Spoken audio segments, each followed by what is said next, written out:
কত রকম ভাবে যে প্রিন্সেস সোফিয়া কেক বানানো যায় সেটা না বানালে বোঝাই যায় না। আজ দেখো একেবারে নতুন রকমের প্রিন্সেস সোফিয়া কেক বানিয়েছি। আর হ্যাঁ দেখো, আমি কিন্তু এখানে রসমালাইয়ের মিষ্টিটা দিতে ভুলেই যাচ্ছিলাম। কেক বানাতে বানাতে যদি অ্যাবসেন্ট মাইন্ড হয়ে যাও তো এইরকম ভুলগুলো হয়, কিন্তু আবার আমি শুধরে নিয়েছি। কি সুন্দর দেখাচ্ছিল কেকটা। আর ম্যাডামের কেকটা খুব পছন্দ হয়েছিল। ছোট্ট একটি মেয়ের জন্য এই কেকটির অর্ডার ছিল। দেখো এখানে আমার 1 পাউন্ডের কেকের জন্য 2টো ডিম নিয়েছি। 2টো ডিম রুম টেম্পারেচারে রাখা, অবশ্যই 1 চিমটে লবণ নিয়ে নিলাম। তারপরে চিনিটা স্টেপ বাই স্টেপ এখানে দিতে থাকবো। চিনিটা অবশ্যই মিক্সি জারের মধ্যে গুঁড়ো করে নিয়েছি। তারপরে দেখো ভালোভাবে 5 থেকে 6 মিনিট এরকম ভাবে ফুল স্পিডে যদি রেখে তোমরা একটা বিটার দিয়ে বিট করতে থাকো, ডিম আর চিনিটা দেখবে মিশে গিয়ে ভালো করে একটা ফোমি ভাব এসে যাবে। 5 থেকে 6 মিনিটের মধ্যে একটা খুব সুন্দর ডিম আর চিনির ফোম রেডি হবে। আর বেশি বিট করতে যেও না, ওভার বিট করলে কিন্তু ফোমটা নষ্ট হয়ে যাওয়ার সম্ভাবনা থাকবে। এখানে দেখো আমার ফোমটা রেডি হয়ে গেছে। এই পর্যায়ে আমি তেল আর এসেন্সটা দিয়ে দিচ্ছি। তেল আর এসেন্স দেওয়ার পর আমি কিন্তু কেবলমাত্র 6 থেকে 7 সেকেন্ডের জন্য বিট করেছি।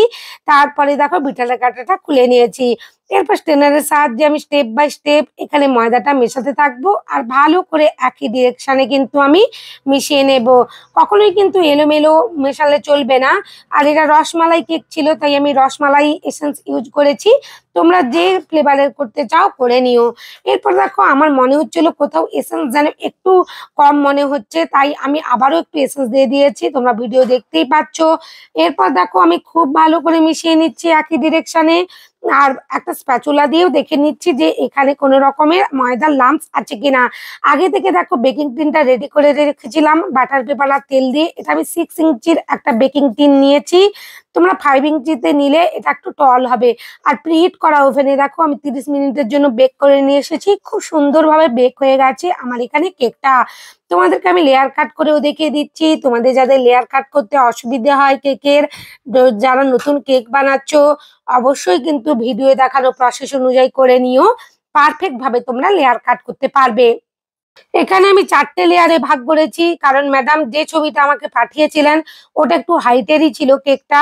তো দেখো সেই জন্য 4টে লেয়ারে ভাগ করে নিয়ে এখানে আমি বোর্ড নিয়ে নিয়েছি। বোর্ডের মধ্যে ক্রিম লাগিয়ে নিয়েছি। যেভাবে রসমালাই আমি কেকগুলো মিল্ক দিয়ে সোপ করে থাকি সেভাবে মিল্ক দিয়ে সোপ করেছি। পরিমাণ মতন ক্রিম দিয়ে দিয়েছি। ক্রিমটা ভালো করে প্যালেট নাইফ দিয়ে চারিদিকে কিন্তু স্প্রেড করে নেব। একই রকম ভাবে দেখো প্রত্যেকটা লেয়ার আমি করে নেব। এখানে ভালো করে মসৃণ করে আমি চারিদিকে ক্রিমটা কিন্তু স্প্রেড করে নিয়েছি।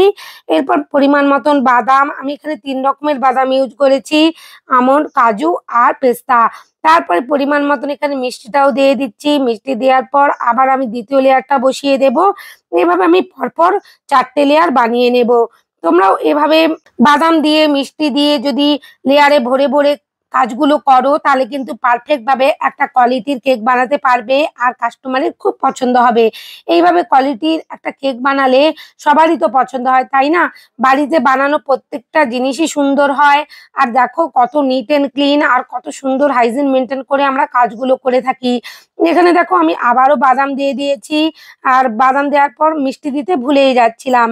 তারপরে একবার শোক করানোর পর মনে হলো মিষ্টি তো আমি দিচ্ছি না।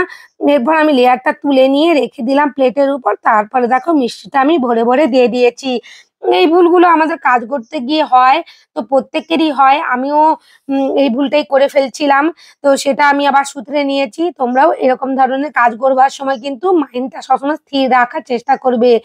এরপর দেখো তৃতীয় লেয়ারটাও বসিয়ে দিয়েছি। একই রকম ভাবে আমি মিল্ক দিয়ে ভালো করে সোপ করে নিয়েছি। পরিমাণ মতন এখানে ক্রিম দিয়ে দিয়েছি। ক্রিমটা চারিদিকে স্প্রেড করে নিলাম। আর সমানভাবে কিন্তু স্প্রেড করতে হবে, তাহলে কেকের টপ লেয়ারটা একেবারে সমান ভাবেই কিন্তু দেখা যাবে। যদি উঁচু নিচু থাকে লেয়ার গুলো তাহলে কিন্তু কেকের উপরের যে টপ লেয়ারটা উঁচু নিচু ঢালু হওয়ারই সম্ভাবনা থাকবে। তাই সবসময় কাজগুলো কিন্তু একটু পারফেক্ট ভাবে করারই চেষ্টা করো। আবারও দেখো বাদাম মিষ্টি সমস্ত কিছু দিয়ে আমি লেয়ারটা ভরে নিচ্ছি। এরপর আমি লাস্ট পঞ্চটা বসিয়ে দেব। এরকম ভাবে দেখো কাজগুলো ধৈর্য ধরে করছি। আর এইভাবে কেক বানিয়ে যদি তুমি বাড়িতে বসে বিজনেস করো অনায়াসেই কিন্তু তোমরা পারফেক্ট ভাবে একটা বিজনেস করতে পারবে। একেবারে কোয়ালিটিপূর্ণ একটা কেক বানিয়ে যদি কাস্টমারকে দাও, তোমার কাছে আবারও কেক নিতে আসবে। আর হ্যাঁ, অবশ্যই কিন্তু ক্রাম কোটিং করে তোমরা ফ্রিজের মধ্যে 30 মিনিট রেখে দেবে। যারা কেকের মধ্যে ফিনিশিং আনতে পারো না, অনেক সময় বলো, তো ক্রাম কোটিং করে দেখো। আমি ফ্রিজের মধ্যে 30 মিনিট রেখে দিয়েছিলাম। তারপরে বোর্ডটা আমি কিন্তু ক্লিন করে রেখেছিলাম। এরপর অল্প অল্প করে ক্রিম দিয়ে আমি বেসটা রেডি করছি। উনি যেহেতু কেকের পিকচার আমাকে পাঠিয়ে দিয়েছিলেন, হোয়াইট কালারের বেসের উপর ছিল, কোনো অসুবিধে হচ্ছিল না, কোনো কালার মিক্স করতে হচ্ছিল না। তাই হোয়াইট কালারের ক্রিম দিয়ে দেখো একটু একটু করে ক্রিম দিচ্ছি, আর আমি চারিদিকে কিন্তু ভালো করে স্প্রেড করে নিচ্ছি প্যালেট নাইফ দিয়ে। সবসময় কিন্তু এই টিপসটা মাথায় রাখবে যে আমি কেকটা ফিনিশিং করার আগে ক্রাম কোটিং করে 30 মিনিট ফ্রিজের মধ্যে রাখবো। তারপরেই কিন্তু আমি ফিনিশিংটা করব। তাহলে কিন্তু অল্প ক্রিমে খুব কম সময়ে তোমার ফিনিশিংটা এসে যাবে আর পারফেক্ট ফিনিশিং আসবে। একটা বেকারি স্টাইল কেককেও হার মানিয়ে দেবে। আমার এই টিপস অ্যান্ড ট্রিক্সগুলো যদি তোমাদের ভালো লাগে, চ্যানেলে নতুন বন্ধু হয়ে থাকলে প্লিজ চ্যানেলটা সাবস্ক্রাইব করে দিও এরকম নতুন নতুন ভিডিও পাওয়ার জন্য। আর হ্যাঁ, লাইক শেয়ার কমেন্ট করতে ভুলো না। তোমাদের লাইক শেয়ার কমেন্ট আমাকে নতুন নতুন কাজ করতে উৎসাহিত করে। দেখো, কথা বলতে বলতে আমার ফিনিশিংটা কত সুন্দর হয়ে যাচ্ছে। এখানে তো কেবলমাত্র একটা টপার বসিয়েই কাজটা করার ছিল, আর বাকি অংশটা এই হোয়াইট বেসটাই দেখা যাচ্ছিল। তাই কিন্তু ফিনিশিংটা একটু পারফেক্ট ভাবেই করতে হয়েছে। এক্সট্রা যে বোর্ডের ক্রিমটা আমি তুলে নিয়েছি, আর উপর থেকে আমি একটা এফেক্ট করে নিচ্ছি। এই এফেক্ট গুলো দেখতে খুব সুন্দর হয়। তারপরে কেকটা আমি ফ্রিজের মধ্যে রেখে দিয়েছিলাম।